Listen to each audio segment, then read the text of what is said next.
Do you have a thirst to learn about wine?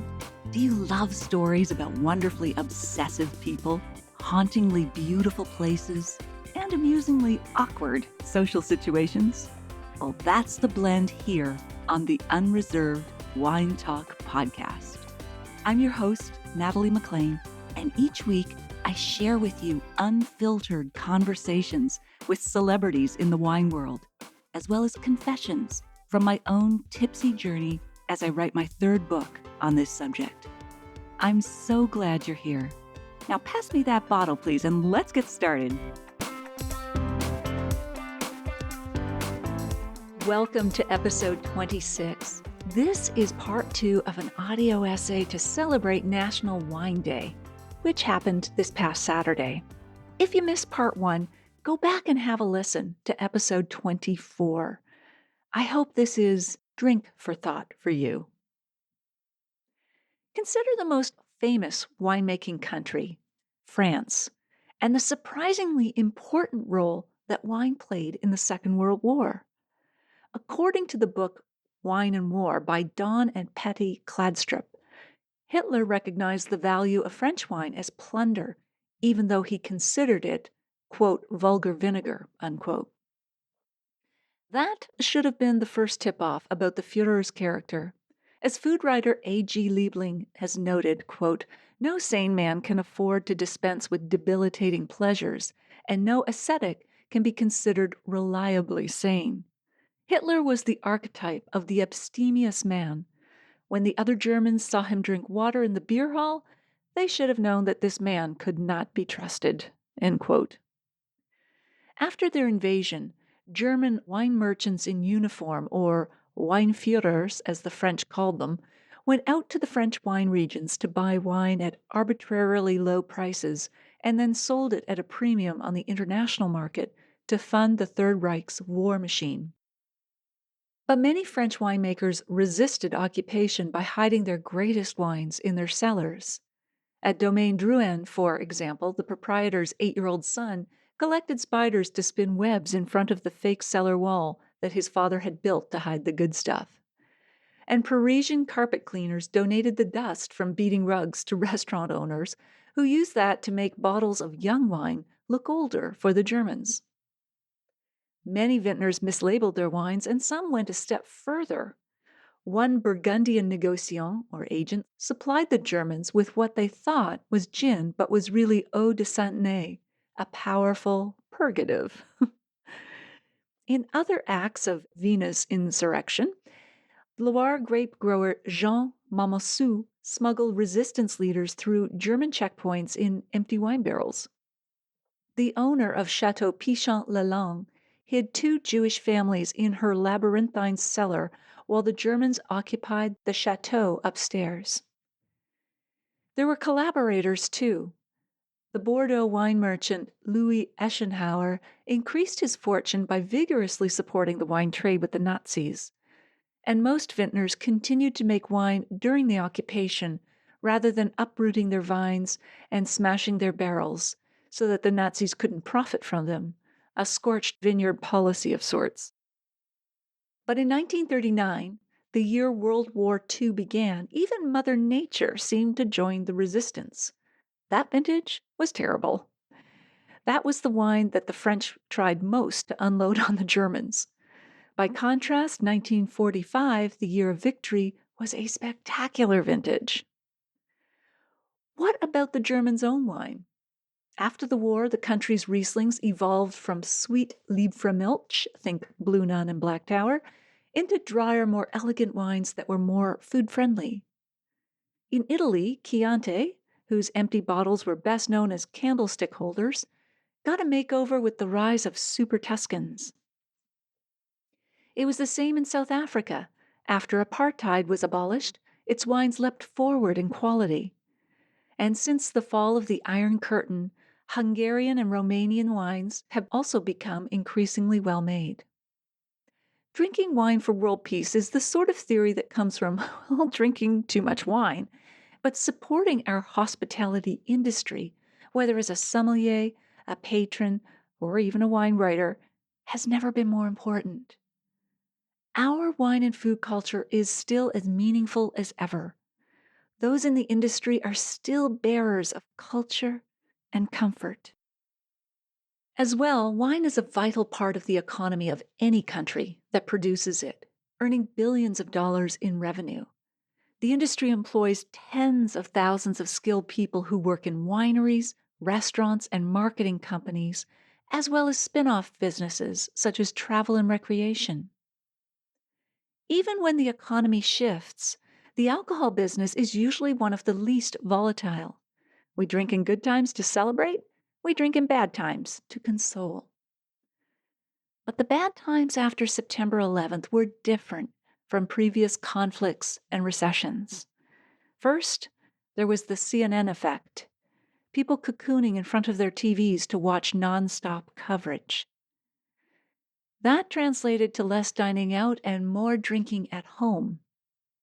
In New York City, retail liquor sales in the final months of 2001 were up 12% over the previous year. And in California, alcohol sales in grocery stores surpassed those in restaurants for the first time in 10 years. White tablecloth restaurants that cater to business people and tourists suffered. But local neighborhood places that served comfort food, mostly modestly priced restaurants and pubs, were busier than ever. Demographers observed that people were staying longer at these places and ordering stiffer drinks. Is that a good thing, though? Columbia University's Center for Addiction and Substance Abuse found that 4 large U.S. cities, including New York, experienced a substantially increased demand for alcohol and drug treatment. Nationally, treatment admissions increased 10 to 12%.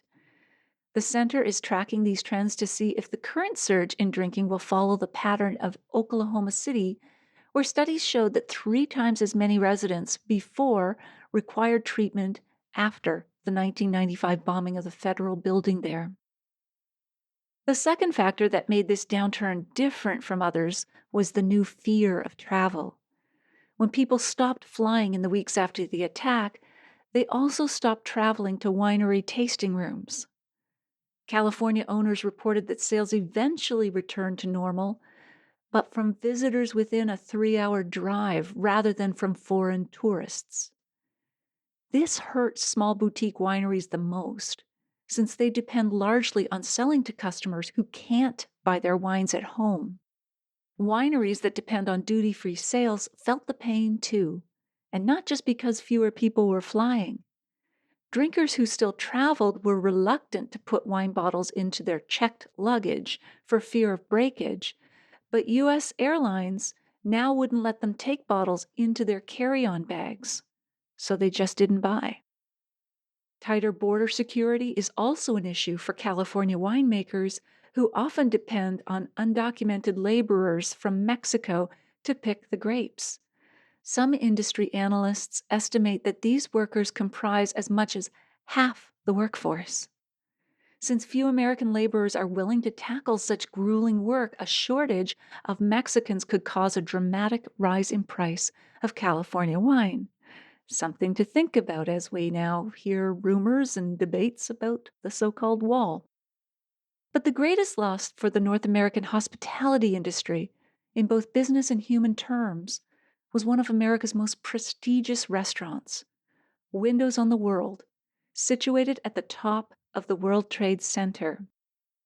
This restaurant had a cellar of 50,000 bottles, sold more wine than any other restaurant in the United States, and its school educated some 15,000 people in wine appreciation.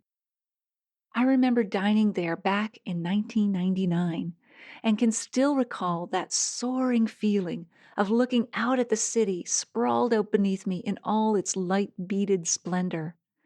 For 3 hours, I was no longer an unsophisticated girl from Canada. I was New York. I drank a sample flight of Chateau Yquem, Latour, Lafite, Margaux, and Haut-Brion. The generous sommelier kept topping me up. Dining there was one of the high points of my life, an experience I thought I'd remember forever. And now I know I shall never forget.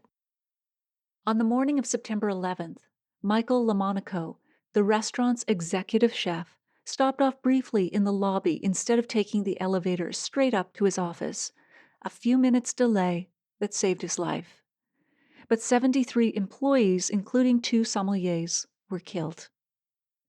Also dead were those who worked in the cafeterias and food concessions on the less glamorous concourse level. These workers, often immigrants, only earned $10 an hour, but many were the sole means of support for their families. Of course, the hospitality industry doesn't have a monopoly on being humane, but it does highlight the fact that wine can teach us important human values. For instance, making wine teaches us to invest in excellence. Vintners pay a premium to buy the best vineyard land so that they can plant on a slope that gets the most sunshine, and they use expensive oak barrels for more nuanced aromas rather than just tossing in wood chips to the wine. Secondly, making wine teaches us to be patient. Vintners must wait at least 7 years before their vines produce mature fruit, and then they have to allow the wine to age in the bottle for several years. They can't rush it to market, and they can't double production just by adding more line workers. These are not widgets they're making. Thirdly, wine teaches us to be selective. Vintners prune the vines as they mature so that by harvest time, the remaining grapes are fewer but more concentrated.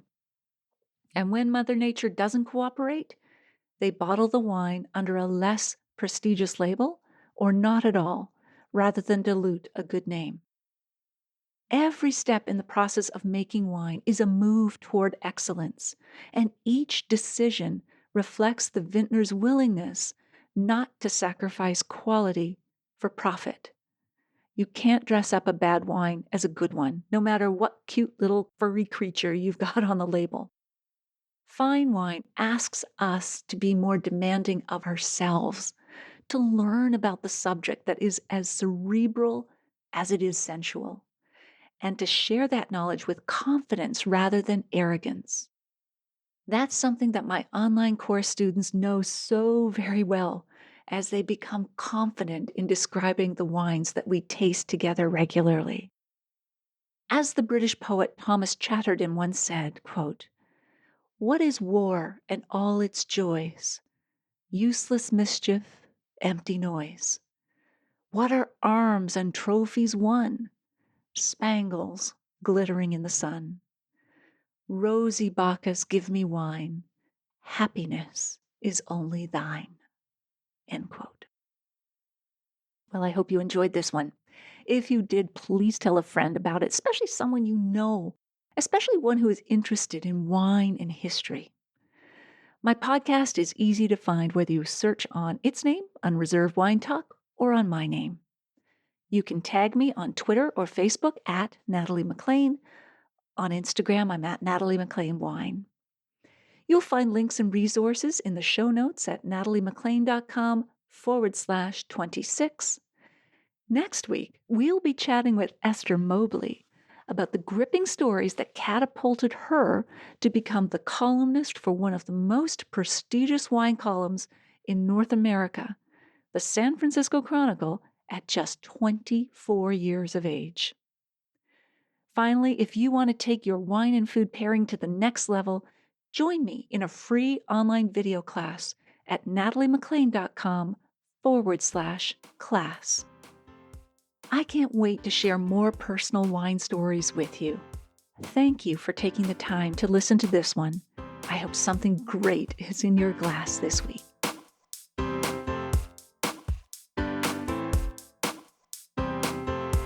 You don't want to miss one juicy episode of this podcast, especially the secret, full-bodied bonus episodes that I don't announce on social media. So, subscribe for free now at nataliemclean.com/subscribe. Meet me here next week. Cheers.